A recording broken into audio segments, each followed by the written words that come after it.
Coming up on the Inside Indiana Business Television podcast, what did we learn from a series of tech census reports? A Carmel tech company celebrates 20 years. The Indiana Chamber looks at the 2019 legislative session. A nonprofit says student loan help can help employers attract talent. A local YMCA boasts a national first. A look at the potential of sports gambling in Indiana. And perspective from our weekly panel of insiders. Welcome to the Inside Indiana Business Television podcast. I'm Andy Ober. Indianapolis-based tech entrepreneur connections engine PowderKeg has completed tech census reports in emerging hubs, including Indianapolis, Cincinnati, Denver, Boulder, and Nashville. They show common challenges. PowderKeg founder and CEO Matt Hunkler joined Inside Indiana Business host Gary Dick to go over the results. PowderKeg in just over a year really has a lot going on. Give us the thumbnail business model of PowderKeg. Sure. So PowderKeg, which started right here in Indianapolis, is now a national network for the fastest growing tech companies, particularly in the heartland.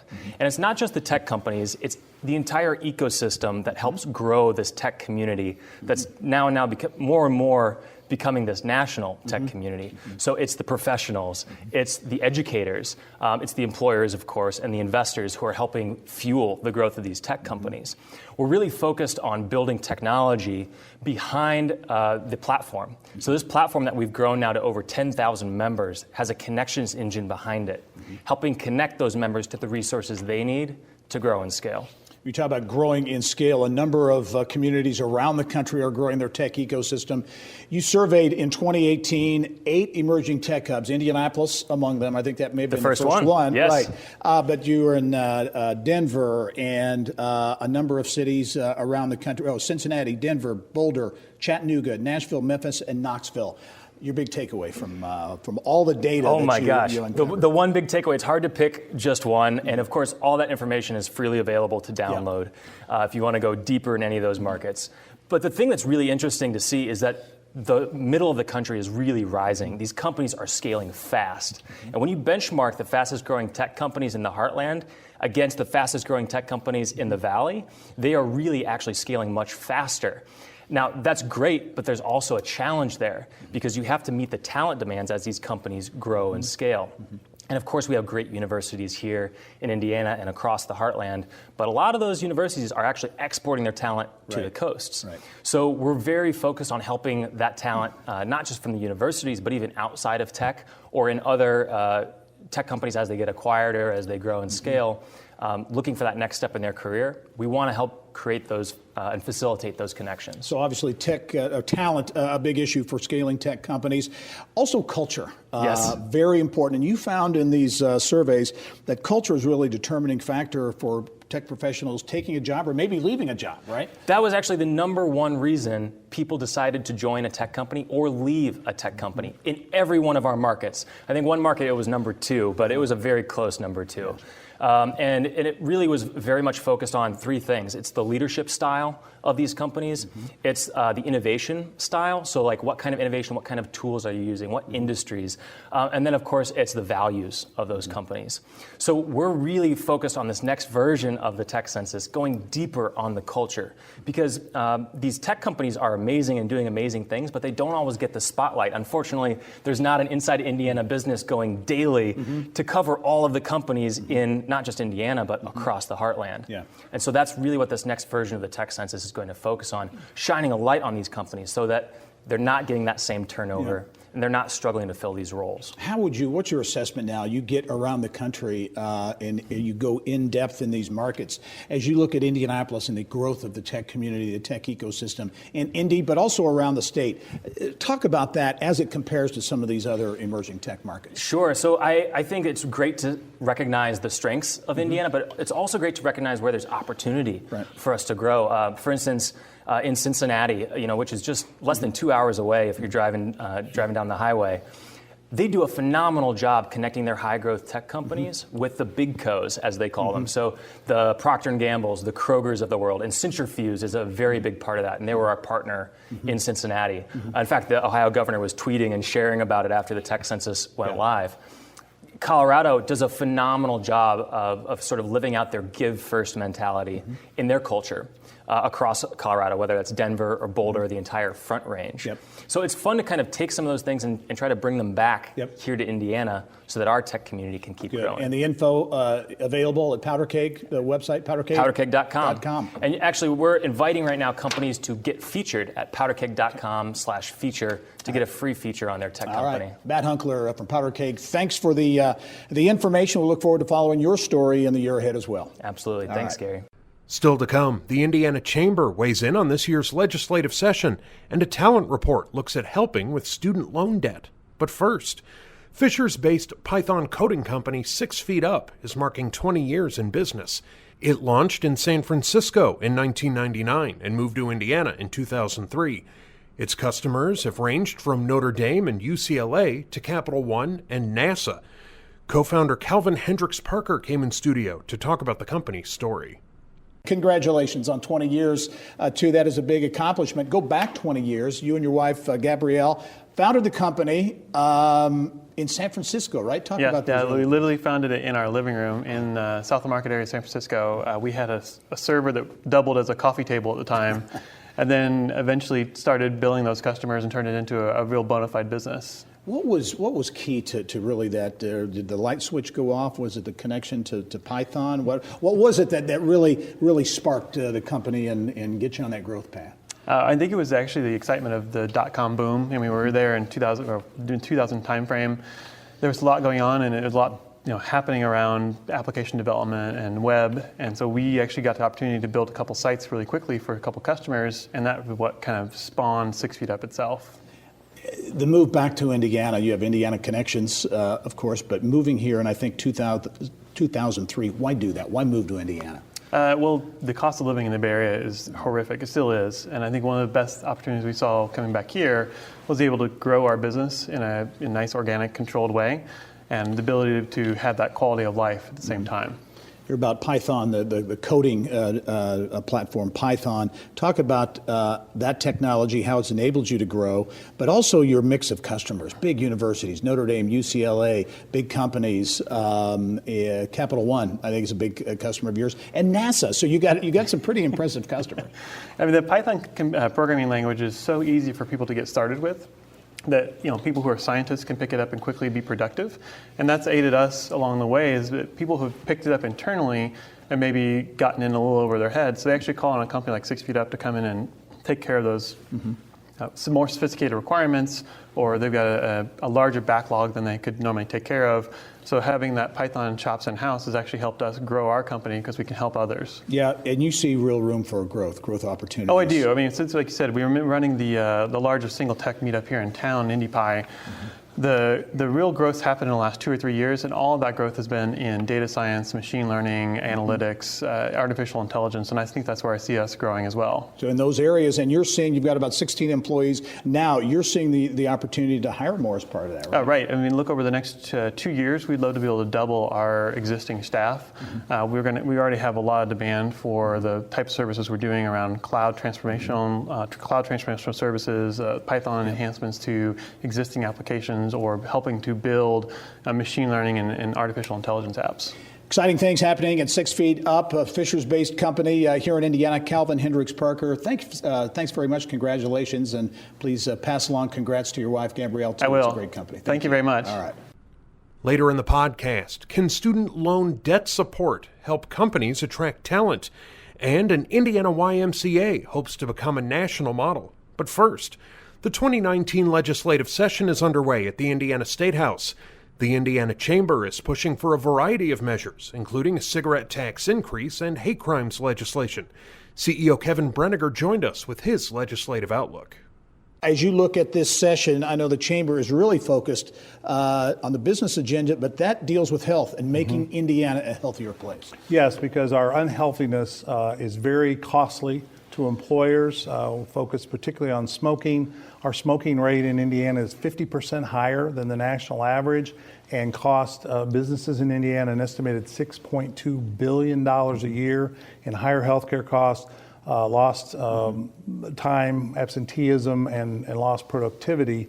And we are part of the Alliance for a Healthier Indiana that wants to address that through raising the cigarette tax because smokers are price sensitive, and that would create a higher barrier of entry for young people to start, and raising the legal smoking age in Indiana, as 6 or 8 states now have done, to age 21. And we need to, in conjunction with that, address the vaping crisis that is starting to happen in our schools, and get that out by raising the age. Do you think legislators have an appetite for that $2 a pack tax increase? It's a big number, do you think? I think that remains to be seen. We've surveyed legislators this summer, and we got about a third of them to respond, and it was a strong, I think, 60-70% response. It's supported by the general public, by over 70% of Hoosier support, raising the cigarette tax, particularly if the money is used for health-related programs like DCS, HIP 2.0, et cetera.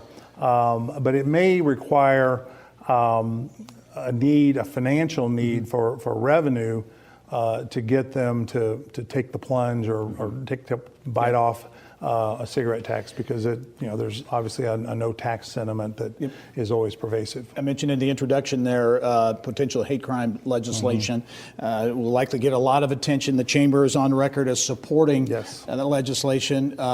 There's some who are opposed to it, depending on the language, those types of things. As you like bias crimes law, what do you see as the debate? Where do you see it going in the session ahead? Well, I think the most important thing is to pass bias crime legislation that Indiana does not currently have, that would get us off of the list. There are several, but the one in particular is developed by the National NAACP of states that do not have a bias crime statute, and onto the list of those that do. The particulars, the specifics are important as well, and our policy position calls for a broad inclusion, including sexual preference and gender identity. But getting off the bad list and onto the good list is most important. But the details are going to be hotly debated and contested for sure. Only have 30 seconds, Kevin, but big leadership changes at the State House, right? Yeah, new President Pro Tem Rod Bray, new Majority Leader. You've got a new Appropriations Chair doing his first budget for the first time, Ryan Mishler, and a relatively new Tax and Fiscal Policy Chair on the Senate side. You've got, with the tragic accident of Dr. Tim Brown, and he's still recovering, a new person that's mostly, it looks like, going to be calling the shots, or at least co-leader in the Ways and Means Committee. So there's a lot for those of us out in the hallway to get accustomed to and see how they're going to run and manage things. All right, will be a busy session, no doubt, and I'm sure we'll have you back a number of times. Kevin Brenniger from the Indiana Chamber of Commerce, thanks as always. Gary, thank you for the opportunity. All right. Remember, you can catch Inside Indiana Business Television on stations throughout the state every weekend. Head to InsideIndianaBusiness.com to check listings. Still to come, an Indy YMCA looks to be a pioneer for vets. And could sports gambling become a reality in Indiana? But first, Carmel-based nonprofit InvestEd has released a survey suggesting Indiana employers can grow talent by helping employees tackle their student loan debt. The Indiana General Assembly created the organization to connect Indiana students and families with transparent college loan options. Vice President Bill Wozniak came on the show to detail the study. First of all, InvestEd, this is an organization created by the Indiana General Assembly back in the early 80s. Give us the thumbnail model. Absolutely. We help any Hoosier family with anything related to paying for college, with a focus on getting through college, getting the degree with the least amount of debt possible. So there's a lot of financial literacy and those types of things involved there. This study that you undertook late in the year last year, I think is interesting because it focuses on how Hoosiers feel about, are impacted by student debt, right? Absolutely. Students that then become workers get into the workforce. They have the education that they need. They get out there. They're ready to get going. And now, even though they might be making a very good salary, or at least a fair salary, they're really burdened by some of the student debt, and they don't often know where to go and how to fix it. And it really is. I know that a lot of numbers are out there, but the numbers are staggering, right? When you look at the average debt that they're facing, especially young graduates. Absolutely. This is a nationwide problem where the students have this debt, and they've been so focused on getting the degree, getting the education, getting the job, when all of a sudden the first payment becomes due or the second payment becomes due, they realize, wait a minute, I might not have budgeted for this completely. Now, you would do a lot of work with individuals and families and schools around the state, but this really touches on companies, right? And the impact that companies are facing with employees who have the burden of that student debt. Yes, it comes from two directions, we believe. The employer wants a worker that's going to stick around for a while. Let's have some retention. And they want their employees to be happy. If the employee is taking on a part-time job, their focus sort of wavers, they're starting to get stretched because they're just trying to make their student loan payments. The employer wants a better, more focused worker, and the employee has said resoundingly they want help with this student loan situation, so both sides can benefit. So there's a real feeling that with addressing the student debt issue can have a real impact on retention, attraction and retention of talent. Absolutely. It's a win-win where the employer now gets a more focused worker. One of the national studies showed that almost 90% of employees said they would stay at an employer 5 years with some help on the student loan side. And that help can be many different varieties. But now the employer gets that retention, the worker's happier and more productive. Well, you talk about some of the options that employers might have. There could be a financial piece there, but even without writing a check, there are some options too. Absolutely. It can be the check writing, but it doesn't have to be. Many times, in fact, the majority of times when we help a particular employer and employees, they just didn't know how to get things organized, how to get it lined up, what resources were available, and then to get it done that way. And they can both benefit greatly from that. All right. Interesting study on talent, student debt. Bill Wozniak from InvestEd. Thanks very much for being here. We'll be following the story in the months ahead too. Thank you. Later in the podcast, a look at the potential for sports gambling in Indiana and a look at the top stories of the week from our panel of insiders. But now, the Ortho Indy Foundation, YMCA, opened its doors last month in Pike Township in Indianapolis. It bills itself as the first YMCA in the country to house a VA medical clinic, and it hopes to become a national model. YMCA of Greater Indianapolis CEO Eric Ellsworth and Executive Director of Health Initiatives Ann Graves joined Kylie Valletta in the business of health.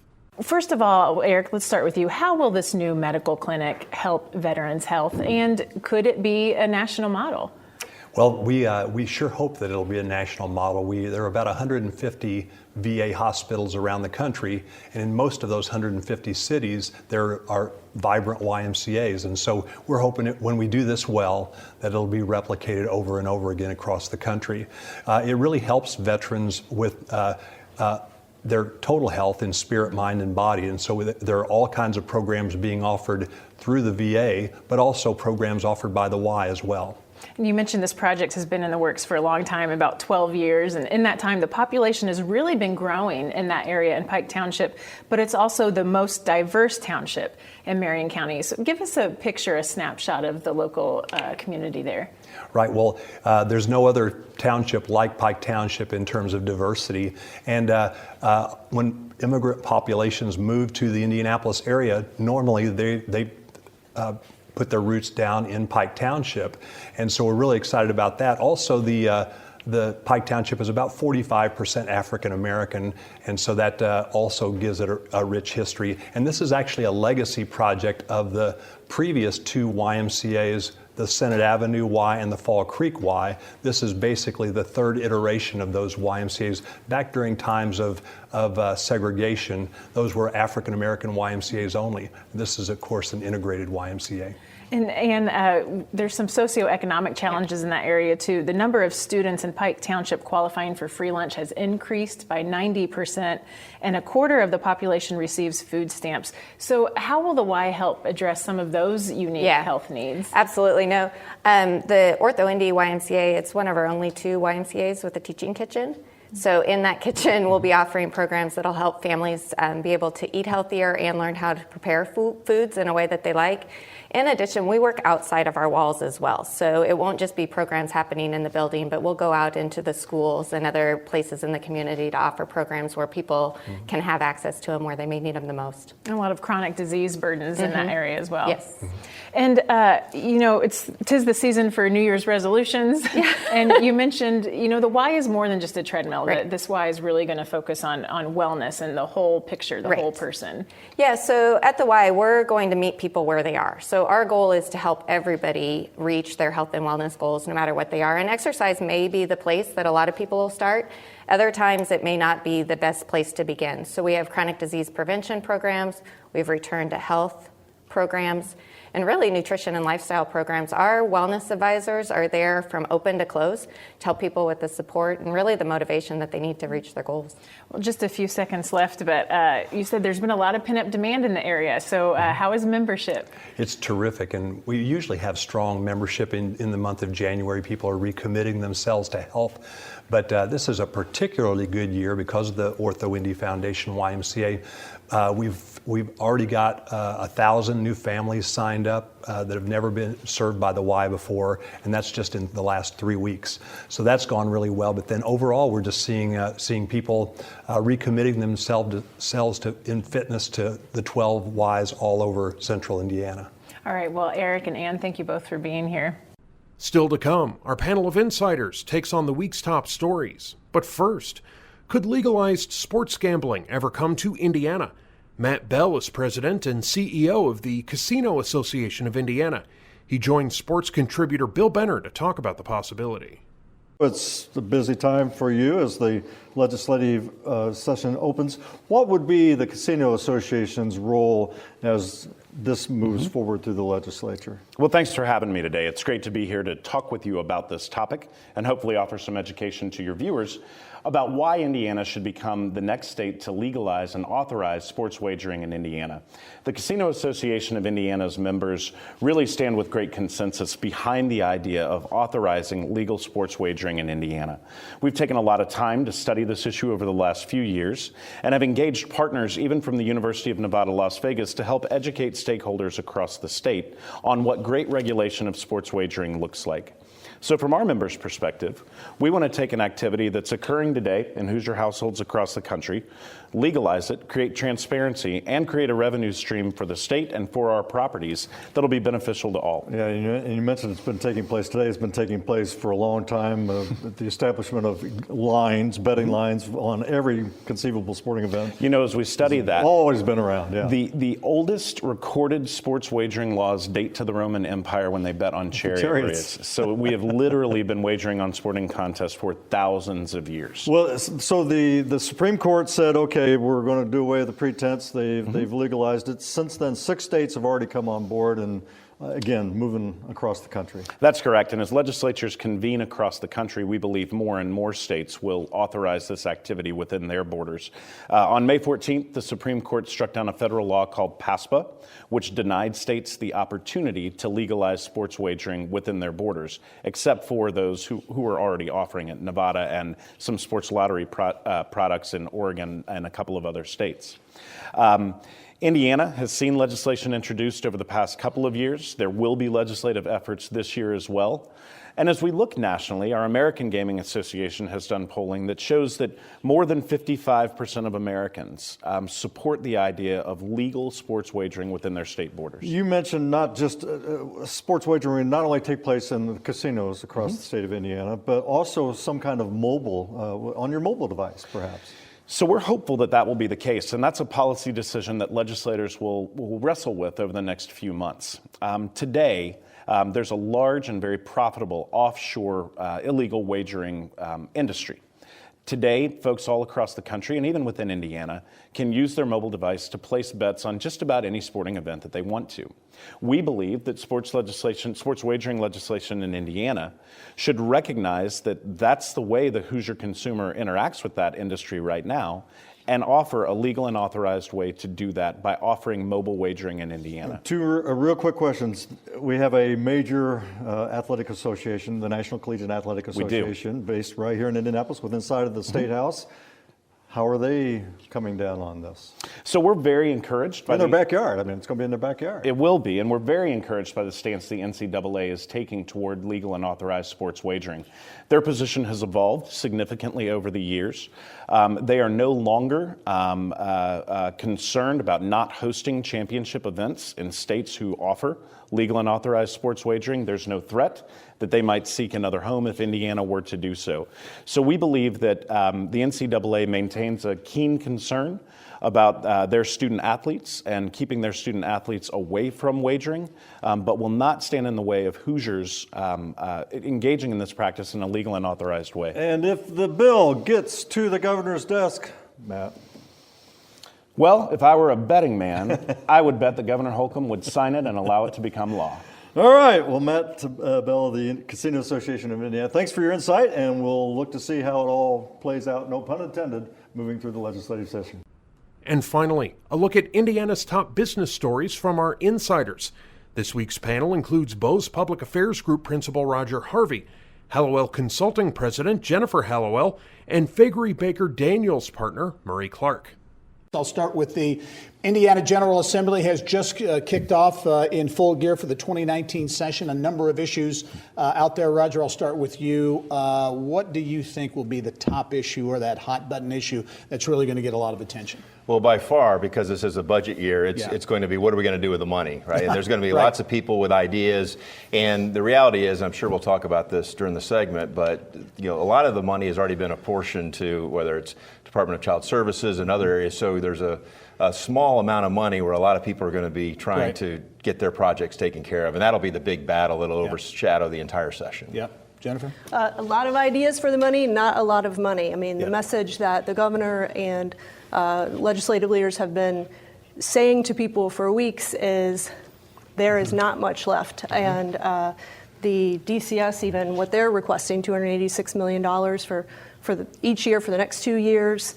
If that and the Medicaid requests and those things came in full, you're looking at like $35 million for all these other things that people want to see funded. And so it's going to be a challenge in figuring out what gets funded. Yeah, that on the one hand, in the year the governor talked optimistically about finding money for increased teacher pay, which is going to be a challenge, I think. Yeah, I think we have to wait to see. I think they have some plans, but we have to wait and see what those are going to be.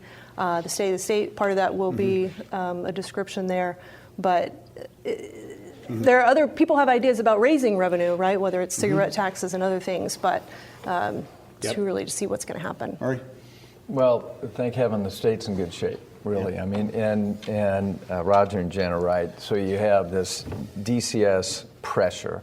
You had a special appropriation of $250. And we talked DC, Department of Child Services. Department of Child Services, and now they want to build it into their budget, and that's a real challenge. So we'll see what happens. But really, it's worth pointing out 2-year budget in a budget session. This is the long session. It'll go until the third week of April, something like that. We like to say, in the end, everything's about the budget. Yeah. And Jennifer talked about potentially raising some revenues. The State Chamber of Commerce is out with their agenda, and Kevin Bringer was on the show earlier this week talking about this focus on health, and that includes kind of revisiting this whole idea of a $2 per pack tax increase. Is that going to? You think there's an appetite at the State House? Well, for it's that not the first time that's been proposed. I think generally the Republicans in the supermajorities aren't fond of any tax increases, but no doubt the chamber behind the movement is powerful. There's also discussion of raising the age of smoking from 18 to 21. What do you think about this whole smoking issue, raising the age, the tax? Do you think we'll get traction and actually go somewhere this session? I mean, there's a fairly big coalition that's formed for it, and the state chamber certainly being a leader is important. But there have been some pretty strong voices coming from high levels of the government saying it's not something they're interested in. So I think it's going to have to be a pretty compelling case for legislators to go there. A number of people in the business community, tech community in particular, concerned that attention, a lot of attention, will be drawn away toward potential hate crimes legislation and how that may cast the state of Indiana on more of a national scale. Roger, as you look at that debate, Indiana, I think one of 5 states without specific language, hate crime legislation language. Where do you see that debate? Well, that's another one that's been around for a while. It's been talked about. You do have some new members in the legislature, but I think that's going to be one that'll probably go right down to the wire, if you will. There's going to be a lot of folks, because there's people that have real concerns about it, and there's others that are very passionate about it. And you have the business community that certainly is supportive of not being one of those 5 states that you referenced. So it'll come down to the wire, I think, for that one. Do you since this will become that contentious issue, just a few short years ago, the RFRA issue and the attention and with social media that generated? Well, so I've worked on this issue in the past for it and have watched it very closely. Speaker Bosma has been really clear that he doesn't want this to become divisive. He doesn't want everything to get hung up in it. It's hard to manage through that, but there are a couple of things that are really different this year, and the biggest one is that Governor Holcomb has come out for it, and he's been leading on it and with a strong voice. And we haven't necessarily had that in the past. It's been kind of left more for the legislators to see if they could get there before the governor would really have to weigh in publicly. So I think his involvement makes it different. They're also, speaking of coalitions, there's a really big coalition forming for it with a lot of businesses. It isn't just kind of the nonprofit world and it's all kinds of companies and folks across the state. So, I mean, I think it's going to be their best chance, and it looks somewhat promising, but it gets tricky. Another issue that likely to be on the agenda is sports gambling. Gambling, that a number of states have already approved that. Indiana, another state that will look at this. I think the governor has, I don't know if he's necessarily come out in support of it, but I think generally they feel as though there is support at the momentum, state level there. Does it get through this? Well, this session? My friends say it will. To me, this just has the earmarks of an issue that as the session goes on and you deal with all the tough financial issues and then maybe some other ancillary, difficult, challenging issues, that this one gets to the end and maybe doesn't get over the finish line. But I could be wrong about that. What's interesting about this one, though, is when you're talking about not a lot of money, this is another one of these revenue streams, because and that's where it gets interesting, is in the details, right? Because, are you talking just online betting, or do you have to physically go to a facility, and does that help the casino industry? And then what's the state's take on that? And I mean, there's a lot of moving parts on this. It's not just sports betting in general, and you're seeing 30-something states or so across the country that are going to be tackling this very issue. So that's one where you're looking for ways to generate revenue and help a supporting industry. That could be interesting to see how that plays out. Speaking of sports, as we wrap up, the Colts in the playoffs for the first time in a few years now. As we tape this show, and in some areas of the state, Indianapolis included, as it airs, the game will already be over with the Texans, so we don't know how that played out. But the Colts obviously had quite a comeback year. The Pacers, 4th best record, I think, in the NBA. Both of our major league teams headed in the right direction. Didn't I tell you that the Colts would go to the playoffs? I don't remember that. Well, I think I said they go undefeated, but that's. But kudos to them, huh? You're right. 1 out of 2. You're batting 500 in baseball. That's a great percentage. Yeah, exactly. But what it does to the city is amazing. Absolutely. Just the electricity. And those absolutely. And I think by the time you tape this show next week, we'll be talking about another playoff game. I like that. Kansas City. I like it. Roger Harvey, Jennifer Hollowell, Murray Clark. Thanks, one and all. That wraps up this week's Inside Indiana Business Television podcast. Remember, you can find all of this week's TV segments, as well as the top business news from throughout the state, at InsideIndianaBusiness.com. While you're there, you can also subscribe to our platform of free e-newsletters. This is Andy Ober for Inside Indiana Business.